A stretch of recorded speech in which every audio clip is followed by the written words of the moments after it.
আপনারা দেখলেন কিছুদিন সন্দেশখালি নিয়ে নাটক করে বেড়ালো, চক্রান্ত বেরিয়ে গেল। রোজ মোদিবাবু বলতেন চালাকে যাও, লাগাকে যাও, চালাকে যাও। ওরা কি ভাবে আমরা বুঝতেও পারি না, দেখতেও পারি না? আমাদের চোখ নেই, কান নেই, আমাদের সব আছে। क्या লাগাকে জায়গা। মনে রাখবেন, একটা মেয়ের কাছে টাকা বড় কথা নয়।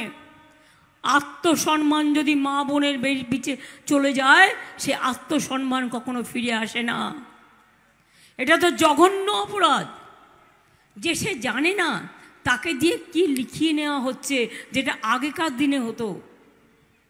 আজকেও এই একবিংশ শতাব্দী, এই শতাব্দীতে এসেও আমাদের বলতে হবে যে আমাকে লিখিয়ে নিচ্ছে, আমার উপর ধর্ষণ করা হয়েছে। বেচারা জানতোই না, তারা এখন সমস্ত বলছে টিভির কাছে দেখে দেখে, যেটা আমরা দেখতে পাচ্ছি। মাননীয় রাজ্যপাল, আমার কি দোষ আপনি বলুন? আমি তো জানিই না ঘটনা পুরো। বলছে দিদিগিরি নেই চলেগা। আমি বলি ও তো সচ है, दादागिरी नहीं चलेगा, दीदीगिरी नहीं चलेगा। लेकिन राज्यपाल, पहले आपको तो पदत्याग करना चाहिए। Who are you to torture the women?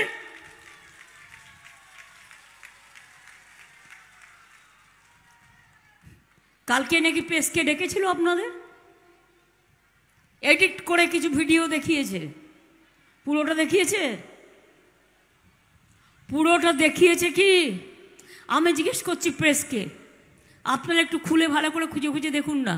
আপনারা তো জানেন কোনখানটা এডিট হয়। ভয় পাবেন না, কপিটা আমার কাছে আছে, আমি পেয়েছি এক জায়গা থেকে। কোন একটি প্রেসই আমায় দিয়েছে। যেটা এডিট করেছেন সেটাও আমার কাছে আছে। এখনো তো সব বেরোয়নি। আর একটা ভিডিও আমি পেলাম, পেন ড্রাইভ, আরও কীর্তি কেলেঙ্কারি, কীর্তির পর কীর্তি, কেলেঙ্কারির পর কেলেঙ্কারি। বাবারে, আমাকে এখন রাজভবনে ডাকলে আমি আর যাব না।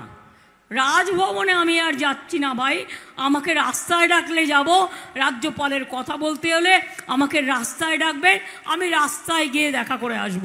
কিন্তু যা কীর্তি কেলেঙ্কারি শুনছি, আপনার পাশে বসাটাও পাপ। একটা পলিটিক্যাল পার্টি এরকম হয়? কোনোদিন শুনেছেন কেউ?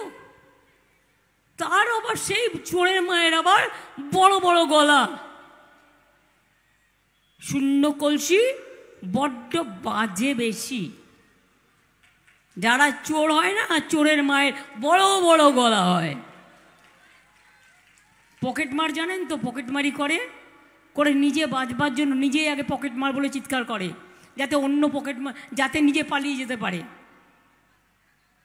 এরা হচ্ছে জনগণের পকেটমার।